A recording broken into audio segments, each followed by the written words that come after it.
A great example of a macro puzzle are the spinners in the Oracle games. In order to solve the dungeon, you have to understand the whole layout, and in order to set the spinners into the correct state. More on those in a later video.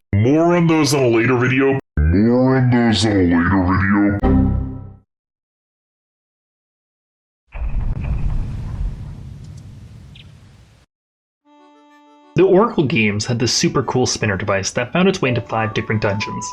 Using the device, we'll rotate Link towards another path, but then we'll reverse direction. So if you step back onto it, you go back to where you came from. If you want to head down the opposite path, you must navigate the dungeon and return to the switch from the original side. This device forces the player to actually understand the dungeon layout as a whole, as they need to know what state the spinner is in, as well as what state it needs to be in, and what direction they need to approach it from in order to progress. In Oracle of Season's second dungeon, the spinner starts in a counterclockwise position. If you want to go out the east exit, you must navigate around so that you can change the direction of the spinner. This forces the player to actually understand the layout of the dungeon and not just brute force it. Now, this example shown here is incredibly simple. In fact, you can almost completely ignore the specific spinner because you can access 3 of the sides of the spinner without even using it. But what happens when a level designer takes this concept and makes an entire dungeon around it? My name is Giga, and I make videos about the dungeon building game Super Dungeon Maker. Think of it like Legend of Zelda crossed with Super Mario Maker. Today we're looking at the crazy Crystal Switch Palace by Zargothrax16. If you want to play this level before I spoil its brilliance, pause this video and use the level code on the screen now. I won't spoil every room in the dungeon, but this video will spoil the overall design of it. You have been warned. As of right now, Super Dungeon Maker does not have a spinner object. Clever level designer Lagia Lugia figured out how to utilize the Crystal Switch object to emulate the spinner we first saw in the Oracle games. There is an extra advantage to using the Crystal Switch for this. This allows you to place extra switches around your dungeon that the player can use to manipulate the spinners. The original version of the spinner is found in Lagia Lugia's level Dawn Dungeon, but it features a slight design oversight. Using a spin slash, the player can change the switch state without going through the spinner. I would not recommend using this cheese strat to complete the level. It's a phenomenal level you should play. Lagia Lugia later fixed this in the level Fallen Fortress.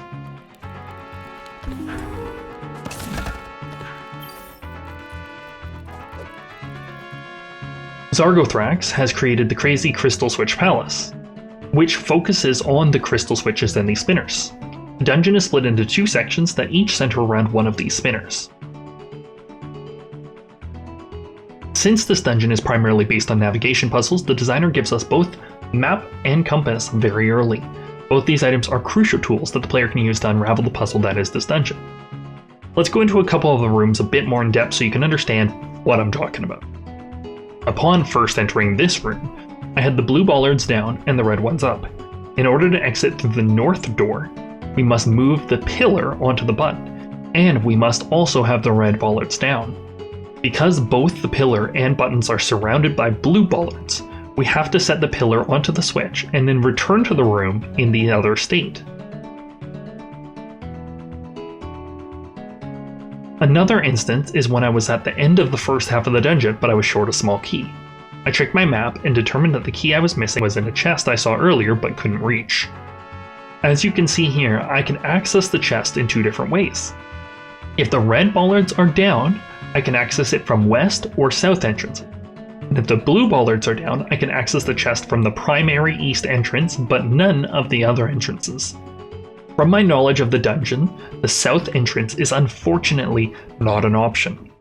The room to the south is this one, and as you can see, the only way north into the chest room requires the blue bollards to be in the down position.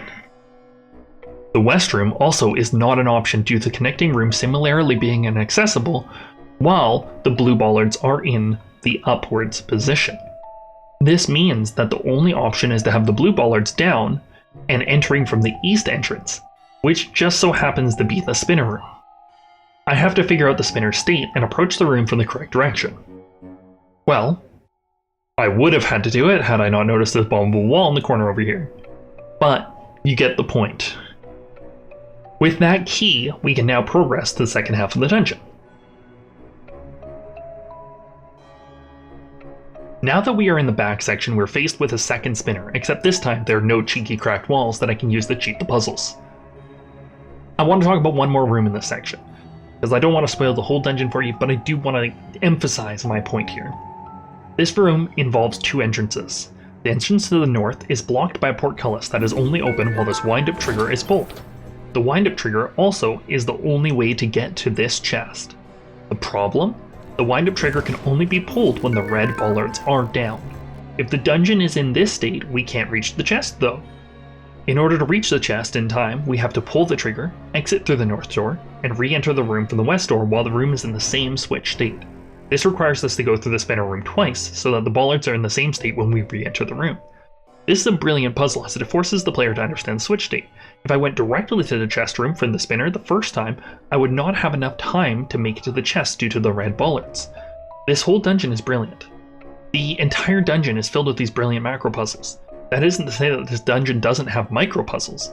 There are plenty of rooms that are filled with good micro puzzles, like this room that requires you to throw bombs to the center switch and then cross over the bollards before it detonates.